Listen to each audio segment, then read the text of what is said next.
noted down the characteristic features of eubacteria, and eubacteria includes various types of organisms, and we can categorize them based on the mode of nutrition into autotrophic and heterotrophic. Among autotrophic, we have categorized that there are certain bacteria known as photosynthetically autotrophic, and there are certain organisms known as chemosynthetically autotrophic. Okay, so we have to discuss about different types of eubacteria based on their mode of nutrition. So now we are going to discuss about organisms that are photosynthetically autotrophs. So already we have noted down what is photosynthetically autotrophs. The organisms that can undergo photosynthesis, that can capture the solar energy, convert the inorganic substances into organic substances. So the characteristic features, some of the characteristic features of these photosynthetically autotrophs are, these photosynthetic autotrophs are cyanobacteria. So all the cyanobacteria are photosynthetically autotrophs. And the cyanobacteria is also referred to as blue-green algae. Blue-green algae. Remember that there is one more group of algae which is included under kingdom Plantae, right? So there are certain algae which are included under kingdom Plantae. These are eubacteria known as cyanobacteria, which is also referred to as blue-green algae. So cyanobacteria members may be unicellular, they may be filamentous, or they may be colonial. So what do you mean by unicellular? Cyanobacteria which has only a single cell, they are unicellular. And cyanobacteria which has many cells, group of cells that are arranged in the form of filaments. So filamentous cyanobacteria. And there are certain cyanobacteria which form colonies. Colonies means they form group. All the cells together they form a group to form colonies. So cyanobacteria may be unicellular, filamentous, or colonial. So example for unicellular cyanobacteria. So there is a cyanobacteria named Crucoccus. Cyanobacteria named Crucoccus. So it is an example for unicellular cyanobacteria. Crucoccus is a unicellular cyanobacteria. Suppose if we take the example of filamentous. So filamentous cyanobacteria, example Nostoc. So Crucoccus is unicellular. Example for filamentous, Nostoc or Anabaena. And there are certain cyanobacteria which form colonies, colonial cyanobacteria. For example, there is a cyanobacteria which forms colonies of cells. Many cells are grouped together to form colony, named Glyocapsa. So colonial cyanobacteria include Glyocapsa. So these are some of the examples for unicellular, filamentous as well as colonial cyanobacteria. Just note down these examples. It is not mentioned in the text, only they are mentioned about filamentous cyanobacteria, Nostoc as well as Anabaena. Better to note down the example of unicellular as well as colonial cyanobacteria. So coming to the habitat, you know that habitat is a dwelling place. So habitat of cyanobacteria may be aquatic or terrestrial. So they are found both in aquatic as well as terrestrial habitat. So if they are aquatic, if the habitat is aquatic, it may be in fresh water or in marine water. So cyanobacteria are found even in fresh water as well as in marine water. And if in terrestrial, they are usually found in moist soil. So habitat may be aquatic or terrestrial. In aquatic it may be freshwater or marine habitat. Colonies of these cyanobacteria, you know that most of the cyanobacteria are found as colonies. So colonies or filamentous cyanobacteria, they are mainly surrounded by a sheet, mucilaginous sheet called as gelatinous sheet. Okay. colonies of cyanobacteria are mainly covered or enveloped or surrounded by gelatinous sheet. So this gelatinous sheet usually protects these organisms from getting dehydrated. Next, cyanobacteria can grow extensively in polluted water. So they are found to be grown extensively in polluted water, and in polluted water they increase their population. They grow extensively and increase their population and form blooms. Okay, they form blooms especially in polluted water bodies. Some of the cyanobacteria, they are known for fixation of nitrogen. You know that nitrogen fixation is very essential because nitrogen content that is present in the atmosphere has to be fixed and it has to be converted into other forms, then only even the plants also can take up the nitrogen. So nitrogen as such cannot be taken up by plants from the atmosphere. They cannot absorb the nitrogen from atmosphere. It has to be fixed to the soil, then only from the soil plants can take up the nitrogen, okay, in other forms like nitrates or ammonia. So cyanobacteria plays a very important role in fixing atmospheric nitrogen, and they fix atmospheric nitrogen in some of the specialized cells, and the specialized cells are known as or called heterocysts. Specialized cells called heterocysts. So cyanobacteria are known to fix atmospheric nitrogen with the help of a specialized cell known as heterocyst. Okay, and some of the members of cyanobacteria, they have certain cells which are filled with reserve food material or chemical products. So some of the vegetative cells. So for example, if you consider or look at the diagram of Nostoc, this is the filamentous cyanobacteria or filamentous blue-green algae, that is Nostoc. So here if you observe, there are many vegetative cells that are arranged in such a way that it forms a long filament. Okay. So in this filament there are many cells called vegetative cells. Among these there are certain cells, you can observe here, there are certain cells which have very thick cell wall which becomes enlarged, and they usually store chemical products or food within them. Okay. So such a cell where the cell becomes enlarged, develops a thick cell wall and stores food or certain chemical products is called akinete. It's called akinete. Okay, and there are certain cells which are known to fix atmospheric nitrogen. Okay, so this is an important diagram which can be asked for 2 marks in your examination. So this is the diagram of a filamentous blue-green algae or filamentous cyanobacteria, that is Nostoc.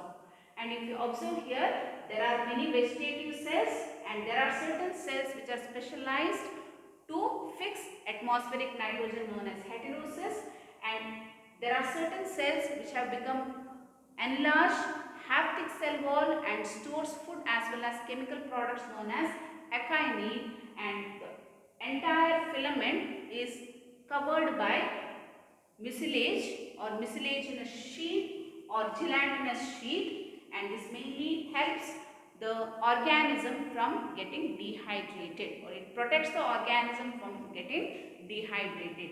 So this is an important diagram. Practice this diagram and note down the labelings. Okay, these are vegetative cells. Vegetative cells.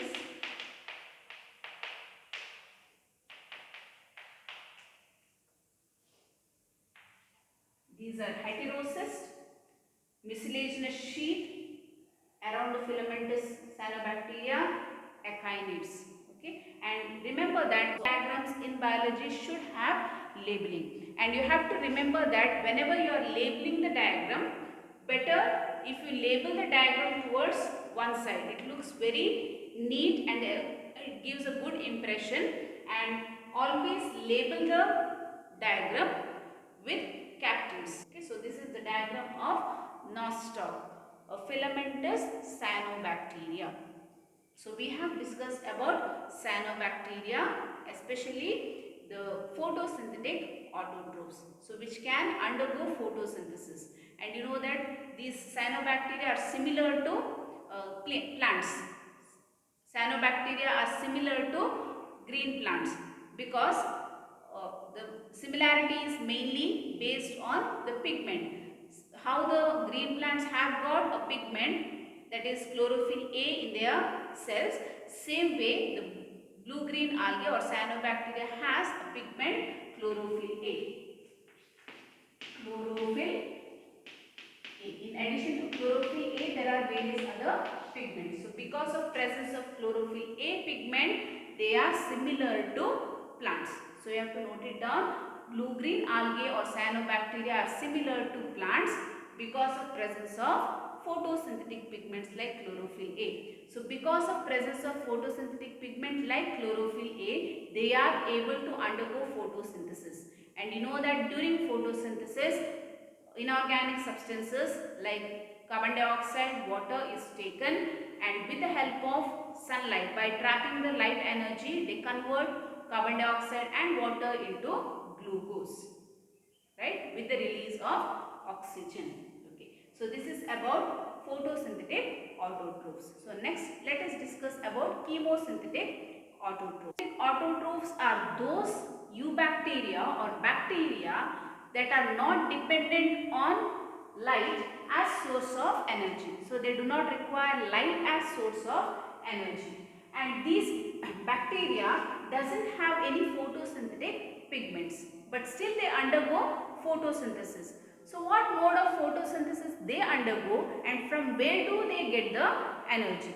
Okay, so chemosynthetic autotrophs, they undergo photosynthesis, that is they convert inorganic substances into organic substances or food, but without utilizing light energy. But they get energy during oxidation of some of the inorganic substances. And these chemosynthetic autotrophs are known for oxidation of inorganic substances. So they oxidize inorganic substances like nitrates, nitrites, nitrites and ammonia. So whenever they undergo oxidation process of these inorganic substances, some amount of energy will be released, and the amount of energy that is released will be utilized or used for production of ATP. Okay, so energy that is utilized or released during oxidation of inorganic substances. So when they undergo oxidation of inorganic substances, some amount of energy will be released, and that energy is used for production of ATP. Production of ATP. So in this way they get the energy, and using that energy food is synthesized or organic substance is synthesized. And chemosynthetic autotrophs are also known for playing an important role in nutrient recycling, for recycling of nutrients.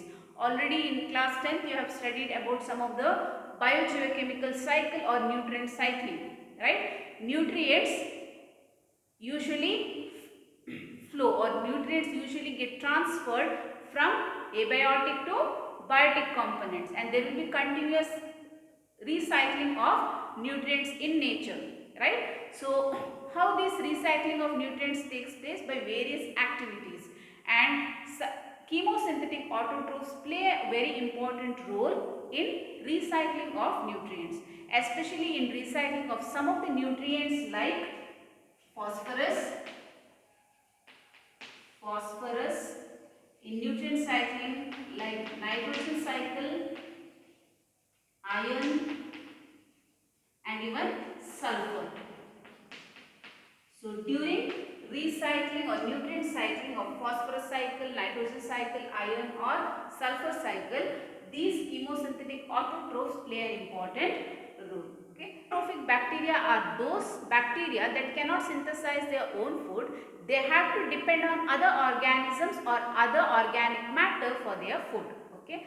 So they may depend on living organisms for their nutrition, or they may depend on any of the organic matter or they may also depend on dead remains of plants or animals like uh, leaves, fallen leaves, vegetables, fruits, etc. And in case of animals, remains of animals, it may be the dead bodies of animals or it may be the excreta of animals, etc. So based depending on the waste or organic matter and taking that organic matter, they synthesize their food or they get their nourishment. Okay, so among heterotrophic bacteria there are three different types. They are saprophytic, parasitic and symbiotic.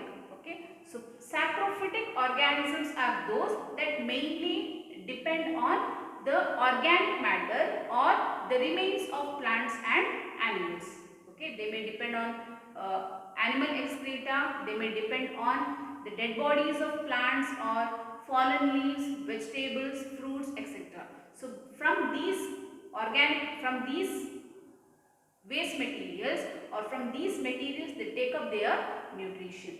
Okay, so most of the saprophytes or saprophytic bacteria are called decomposers. They are called decomposers. You know that decomposition is a process where there is breakdown of the dead plant and animal remains, right? The plant and animal remains are broken down such that all the nutrients will be released. So this breakdown process is done mainly by the bacteria with the involvement of some of the fungi or fungus. Okay, so in association with the fungus or along with the fungus, this bacteria can undergo decomposition process, and during decomposition process the nutrients will be utilized by the bacteria. Okay, so that is their mode of nutrition. Okay, so these decomposers are commonly known as nature's scavengers. Nature's scavengers. Nature's scavengers. So why they are termed as nature's scavengers? Because they utilize the waste that is released. It may be from animals or from the plants. It may plant debris, etc. And then they utilize the nutrition from them, and sometimes they break down the nutrients into very simple forms and they release it into the soil such that the nutrients that are released into the soil can be reutilized by plants, right? So they are known as nature's scavengers. Okay, so saprophytes play an important role as decomposers and they are called nature's scavengers. In addition to that, saprophytes also play an important role in fermentation. Okay, so for example, you know that how the milk gets converted into curd. The process is known as fermentation. Okay, so at home you will not inoculate any of the bacteria to the milk to make it into curd. You just add curd from the previous source to the milk such that it will be converted into curd. The milk get converted into curd. So what is present in that? A spoonful of curd that you have inoculated into the milk, it has got certain bacteria. Probiotics, vitamins, organic acids, enzymes, etc. This bacteria play an important role. Okay. So now in the industrial sector there are various industries for the production of antibiotics, for the production of vitamins, organic acids, enzymes, etc. And in all these industries, what they do is they take up the microbes, pure form of microbes, and they inoculate those or they add those microbes such that the organic matter that they have collected will be broken down by the bacteria. Whatever bacteria they are adding, they will break down this organic matter and they convert into various products. It may be antibiotics, vitamins, organic acids, etc. Okay, or sometimes even alcohol production is also done in this way. Okay, so this is the usefulness of bacteria to humans. Okay, or benefits of bacteria to humans. So this is about saprophytic bacteria. So saprophytic bacteria can utilize or can depend on any of the matter as a source of nutrition.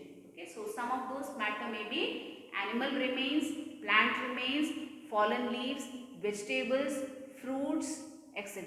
So depending on all these, the nutrition is taken or nourishment is taken and various products are formed. Okay, and next let us discuss about parasitic organisms or parasitic bacteria. Not all bacteria may be parasitic. There are certain bacteria that are beneficial to us. Okay, so among them there are certain bacteria that may cause disease. Okay, so bacteria that causes disease are called pathogens. Bacteria that causes disease are called pathogens.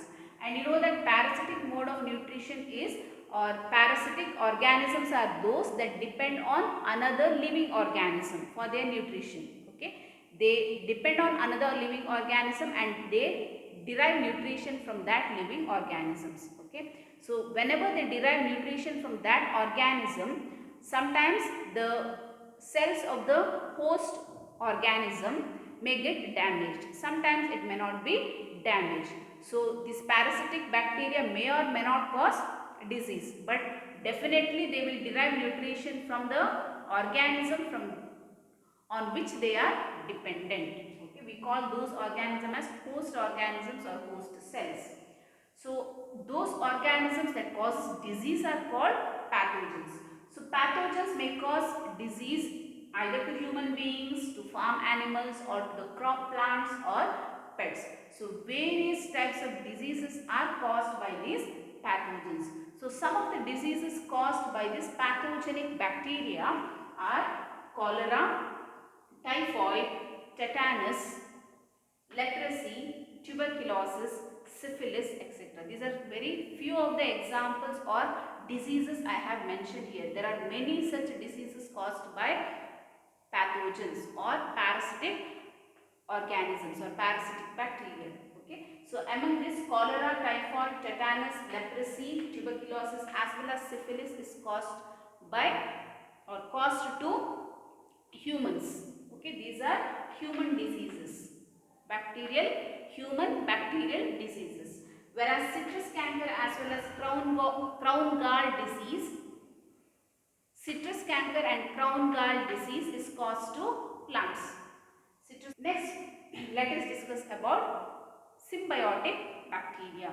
So symbiotic bacteria are those which are found in association with other organisms. So they are dependent on another organism for their nutrition. In addition to that, these organisms also provide benefit to the organisms on which they are dependent. Okay. So you know that we have already noted down the example of rhizobium. Rhizobium is a symbiotic bacteria. So on which organisms these are dependent? Rhizobium is dependent on roots of leguminous plants, right? Roots of leguminous plants. Roots of leguminous plants. So what do they do in the roots of leguminous plants? This rhizobium enters the roots of leguminous plants and forms the root nodules, and in the root nodules they help in fixing atmospheric nitrogen. Okay, so they provide certain benefits to the plants and also they derive nutrition from the plants. That is known as symbiotic association. Same way, E. coli. E. coli is Escherichia coli. So this is a rod-shaped bacteria, or it is a type of bacillus that is naturally present in our intestine. So inside our intestine there are thousands of such bacteria that are naturally present. So these bacteria, they are beneficial to us. So how they are beneficial to us? Usually some of the food that we have taken may not be completely digested. So this partially digested or undigested food is utilized by the bacteria like E. coli, and then by breaking down this undigested food material, they help in production of certain vitamins. So some of the vitamins like vitamin K,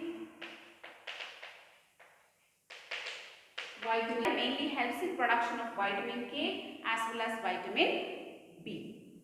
about one more group of bacteria that are included under kingdom Monera. They are mycoplasmas. So mycoplasmas are pleuropneumonia-like organisms and they are abbreviated as PPLO. That is pleuropneumonia-like organisms.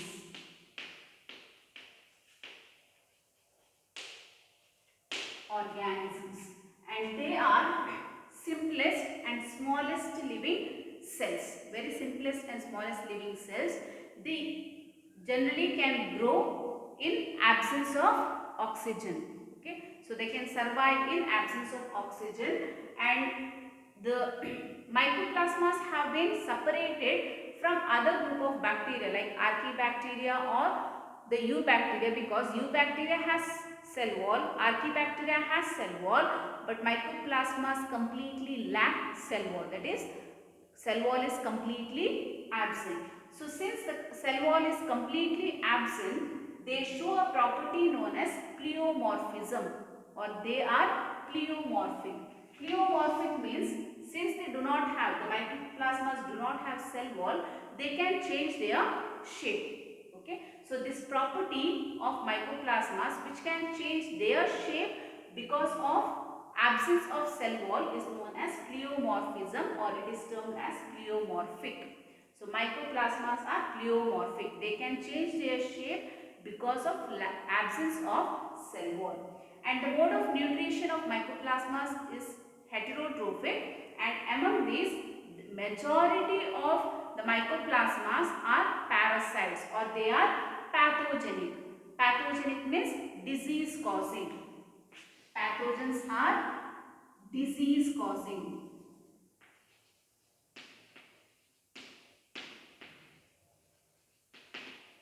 Pathogens are disease causing, and they cause disease to plants as well as animals.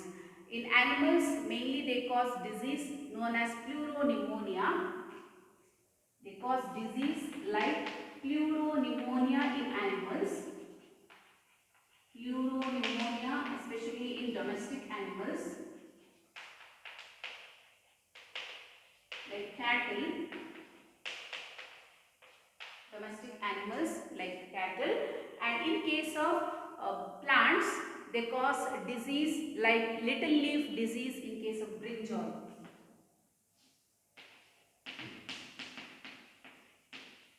Little leaf disease in brinjal. So there are various other mycoplasmas that cause various diseases in plants as well as animals. I have just stated one of them in plants as well as animals. So this is about mycoplasmas. Mycoplasmas lack cell wall. They are the simplest and smallest living cell, and they are pleomorphic in nature. They can change their shape. They are heterotrophic in nature, and majority of them are disease causing or pathogenic forms which cause diseases in plants as well as in animals, including human beings. So this is about the various groups of bacteria included under kingdom Monera, that is archaebacteria, eubacteria as well as mycoplasmas, and we have discussed various characteristic features of all these three categories of